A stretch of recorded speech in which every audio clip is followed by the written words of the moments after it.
Mehar board दौरान सरकार पारां घरनि जी तामीर लाइ जारी कयल रक़म जी किस्त वठण लाइ आयल ॿुनि मुतासिरनि जी निजी बैंक जे कार्ड सां मुबैना तौरु झड़पियूं। हिक ॿिए मथां मुक्कनि जो वसकारो। ॿिनि ॿुनि मुतासिरनि ऐं निजी बैंक जे ॿिनि गार्डनि समेत 4 ॼणा ज़ख़्मी थी पिया। ज़ख़्मियुनि में बैंक जो गार्ड मुश्ताक नुनारी, वक़ार अहमद, अली शेर ऐं ॿिया शामिल आहिनि। जहिड़े दौरान मुलाज़िमनि जा कपिड़ा लीड़ियूं थी विया। माण्हुनि में बैंक जे अमले में भाॼ पइजी वई। इतला ते मेहड़ पुलिस पहुची 2 ॼणनि खे गिरफ़्तार करे खणी वई आहे। ॿुनि मुतासिरनि मूजिबि त असीं केतिरनि ई ॾींहंनि खां रोज़ बैंक ते अचूं था। बैंक अमलो ऐं मुक़ररु गार्ड बिला वजह जे असांखे परेशान करे रहिया आहिनि। हुननि इल्ज़ाम हणंदे चयो त अमलो ऐं बैंक जो गार्ड असांखे गारगंद कई ऐं धिका ॾिना, जंहिं तां झड़पियूं थियूं आहिनि।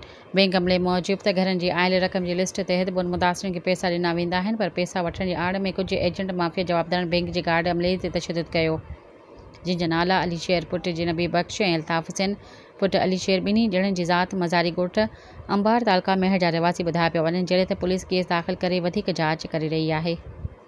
सब्सक्राइब कयो अवामी न्यूज़ HD खे ऐं ताज़ा तरीन ख़बरुनि लाइ ॾिसंदा रहो अवामी न्यूज़ HD।